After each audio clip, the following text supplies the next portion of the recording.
ஆனா நம்ம என்ன பண்ண கிடையாது, அவங்கிட்ட பேசுறதுக்கான நேரம் கிடையாது. அல்லையா? ஏன்னா பேச போகிற அவர், யுத்தம் செய்ய போகிற அவர், பொறுமையோடு நான் காத்திருக்கணும். என்ன காத்திருக்கணும்? பொறுமையோடு காத்திருக்கணும். அல்லையா? ஆனா அதே டைம் பேச வேண்டிய இடத்துல பேசணும். பேசாம இருந்தா நம்மள என்ன பண்ணாங்க, ஏமாடி நினைப்பாங்க, அமைக்கிடுவாங்க, என்ன பண்றாங்க, ஏமாடி நம்ம என்ன பண்றாங்க, முடிவு பண்ணிடுவாங்க. அப்போ ஏமாறக்கூடாத அளவுக்கு நம்ம என்ன பண்ணோம், விழித்திருக்க வேண்டும் என்று கர்த்தர் சொல்லுகிறார். நான் ஒரு சம்பவத்தை சொல்லிட்டு நான் உங்களுக்கு ஜெபத்தை பண்றேன். இல்லையா? இது ஏன்னா ஏன் காத்திருக்க நம்மளால முடியல? இல்லையா? நம்மளால ஏன் காத்திருக்க முடியல? முடியுதா? மத்த உலகத்துடைய எல்லா காரியத்துக்கும் நம்ம காத்திருக்கிறோங்க. ஆனா தேவனுக்கு மட்டும் நம்மளால எங்க காத்திருக்க முடியல? சிந்திச்சு பாத்தீங்களா? ஏன்னா இவரை ஏமாத்திடலாம், யார இவரை ஏமாத்திடலாம், வீட்டுக்காரை ஏமாத்த முடியாது, மனைவி ஏமாத்த முடியாது, பிள்ளைகளை ஏமாத்த முடியாது, ஆபீஸை ஏமாத்த முடியாது, வேலை செய்கிற வேலைக்காரனை ஏமாத்த முடியாது, தெருக்கள் இருக்க நன்களை ஏமாத்த முடியாது. ஆனா உங்க இயேசுவை நீங்க ஏமாத்திடலாம். யார இயேசு என்ன பண்ணலாம்? வாத்தியார் வேண்டாம் வரல, ஐயா எனக்கு தலைவலியா, உடம்பு சரியில்லையா, அப்படியே ரைட் ரைட். ஆனா ஆண்டவர் என்ன, அவர் தலைவலியோ வைத்திய வலியோ, ஏசப்பா நீங்க தான் எங்க அப்பா, நான் எப்போனா வரம்பா, நான் அவன் கூட்ட போனா நீங்க வந்து அவர் என்ன பண்றாரு? நான் இப்படி நினைக்கிறேன், என்னடா இந்த பிள்ளைங்களுக்கு தான் சூடு சொரணம் இல்ல, நான் அதுங்க பெத்த, எனக்கு சூடு சொரணம் இல்லாம இருக்கட்டும், எப்பெல்லாம் போட்டுதா அப்பெல்லாம் நான் வந்துடுன்னு சொல்லிட்டு அவரும் வந்துடுறாரு. அதனால நமக்கு யாரு மேல இது கிடையாது. தேவனுக்குண்டான காத்திருப்பதுல நமக்கு என்ன கிடையாதுங்க, வேறம் கிடையாது. நல்ல ஜபம் பண்ணிட்டு நல்ல பெயரா இருப்போம், நல்ல ஆளுங்க நிறைஞ்சிட்டே இருப்போம். திடீர்னு போனோம் வீட்டுக்கு கிளம்பணும், அந்த நேரத்தில் ஜெபிக்க கூட மனசு வராது. ஜபம் முடிஞ்சுச்சுன்னா நின்று பொறுமையா தேவன் எனக்கென்று என்ன வார்த்தையை வைத்திருக்கிறார் அதை பெற்றுக்கொண்டு நான் வீட்டுக்கு போனா அந்த வீடு ஆசீர்வதிக்கும். எதுலாம் நம்ம காத்திருக்கிறோம் பாருங்க. நம்ம ஆதார் கார்டு வாங்குறதுக்கு காத்திருக்கிறோம், ரேஷன் கார்டு வாங்குறதுக்கு காத்திருக்கிறோம், ட்ரெயின் டிக்கெட் எடுக்க காத்திருக்கிறோம், இல்லையா?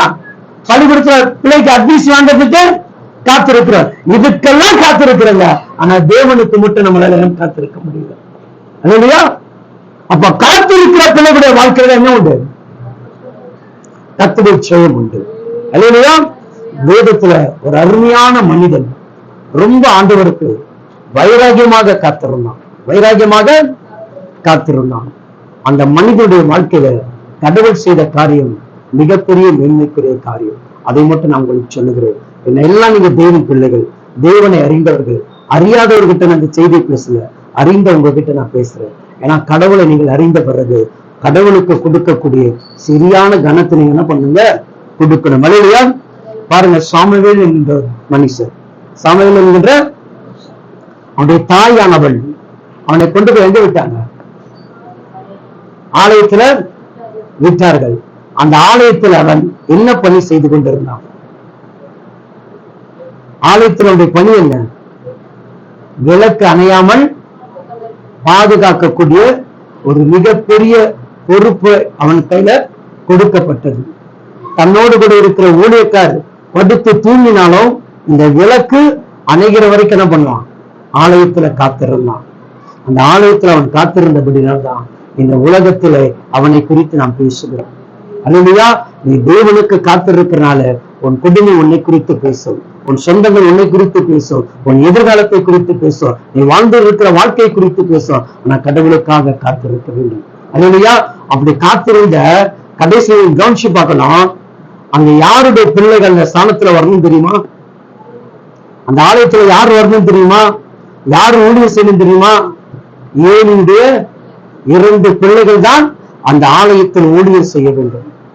அவர்கள் யாவரும் தேவனுக்காக காத்திருக்கல.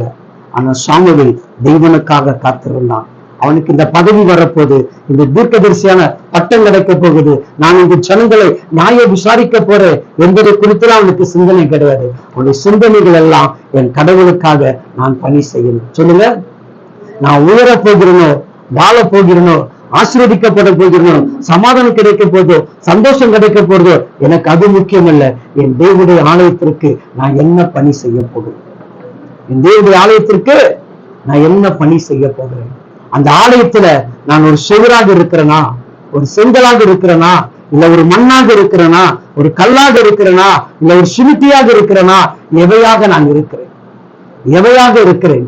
அப்படி அந்த இடத்துக்குள்ள உன்னுடைய காத்திருப்பு இருக்கும் என்று சொன்னால் அதே ஆலயத்துல அதே இடத்துல உங்களை தீர்க்கதரிசியாக மாற்றுவார்.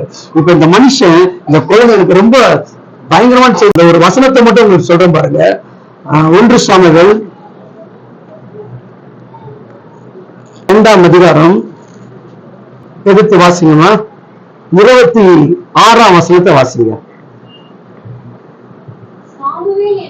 சாமுவேல் என்னும், இப்படி நான் சொல்றேன், எபினேசர் என்ற பிள்ளை, சொல்லுங்க சொல்லுங்க, உங்க பேரை சொல்லுங்க. என் பேரை விட்டுருங்க, உங்க பேரை சொல்லுங்க. சொல்லுங்க. பெரியவனாக வளர்ந்து கர்த்தருக்கும் மனுஷனுக்கும் பிரியமாக இருக்க. அப்படி இருக்கிறவங்க தான் கருத்தை கர்த்தருக்கு நன்றி சொல்றேன். யாருக்கும் பிரியமா இருக்கணுமா? கர்த்தருக்கும் மனுஷனுக்கும். அல்லையா? அப்ப நான் எங்க காத்திருந்தாலும் இந்த புத்தி வருது. எங்க இருந்தனால? உலகத்துல இந்த காரியம் வருமா? உலகத்துல இந்த சம்பவம் நடக்குமா? எங்க இருந்தால?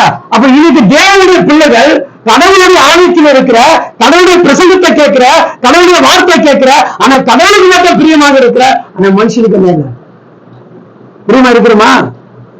மனுஷனுக்குள்ள பிரியமா இருக்கிறோமா? சத்தமா சொல்லுங்க. அல்லேலூயா. அப்ப நம்ம பைபிளை படிக்கிறதா பேச்சு, பைபிளை கற்ற நடத்த நம்ம கிட்ட இல்ல. அல்லேலூயா. அதான் யாக்கோபு அழகா சொல்றான் இல்லையா? 1ஆம் அதிகாரத்துல 15வது வசனத்தை வாசிங்க. யாக்கோபு 1:15. கர்ப்பம் தரித்து பாவம் பூர்ணமாகும் போது இனத்தை பிறப்பிக்குங்க. 22 வாசிங்கம்மா. நீங்கள் உங்களை வஞ்சியாதபடி என்ன வசனத்தை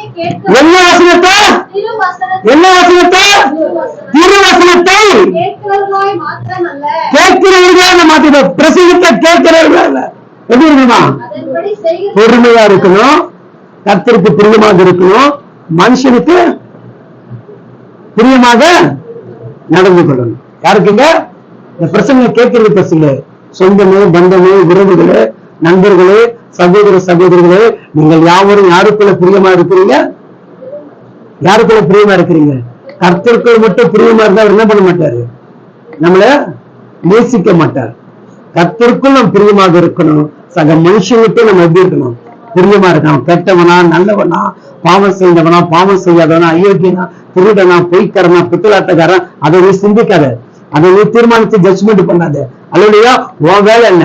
உன்னை நேசிக்கிறேன்பா, உன் மேல நான் அன்பா இருக்கிறேன் அப்படின்னு சொல்லி பாருங்க.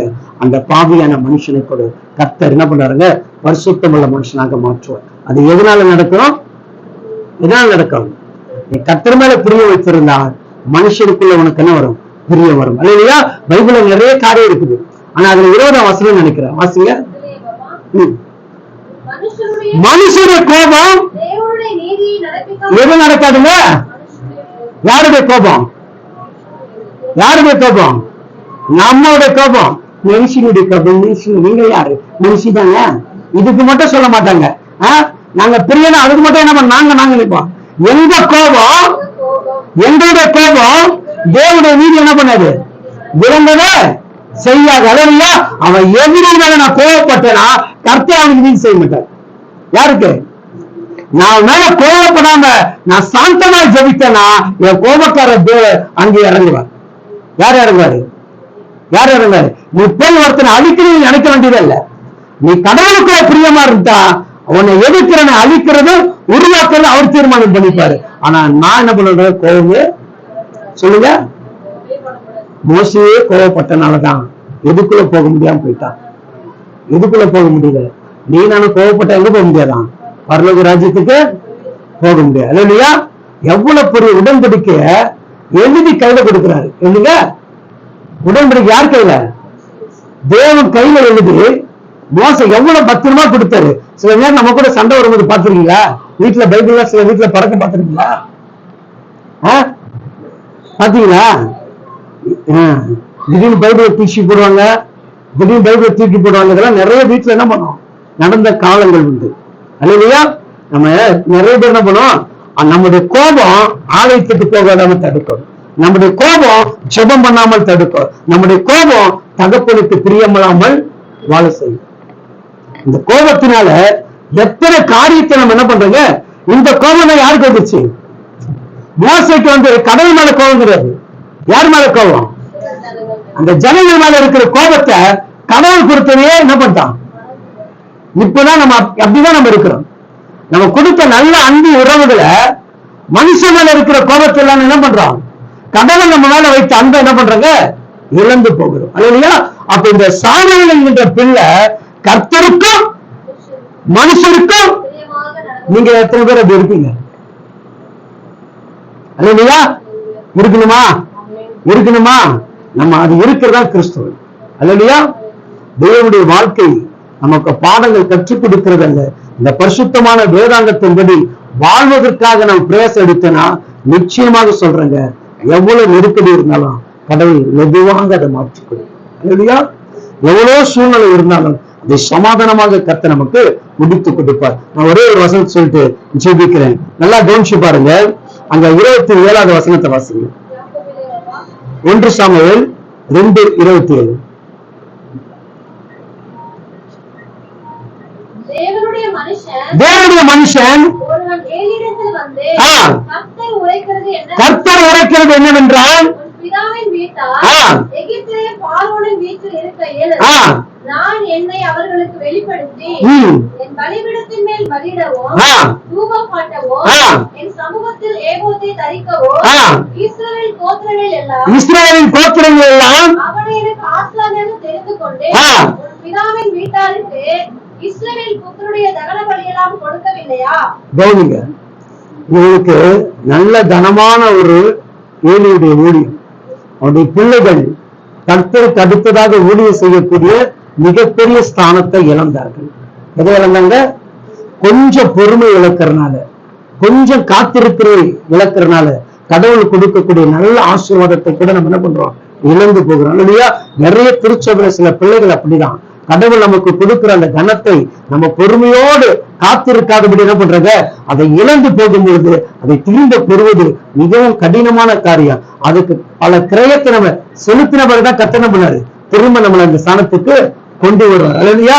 நீங்க மெயினாக இருக்க வேண்டியது, இவர்கள் ஆளக்கூடிய இடத்துல கடவுள் என்ன பண்றாருங்க, காத்திருந்த மனிதனை மாபெரும் தீர்க்கதரிசியாக மாற்றினா அந்த 2 பிள்ளைகள் இறந்தாங்க. என்னுடைய பிள்ளைகள் 2 பேரை கர்த்தர் எடுத்துட்டார். ஏன்னா இந்த மனிதன் அந்த இடத்தில் இருக்க வேண்டும் என்பதற்கு கடவுளுக்கு பிரியமில்லாத எவன் செய்தானோ அவனை கடவுள் என்ன பண்றாருங்க, உயிரோடு கூட பிடிங்கி எழுகிறார். அந்த வசனத்தை சொல்றேன் பாருங்க. தேவ பிள்ளைகளை அந்த 31வது வசனம் சொல்லுகிறது,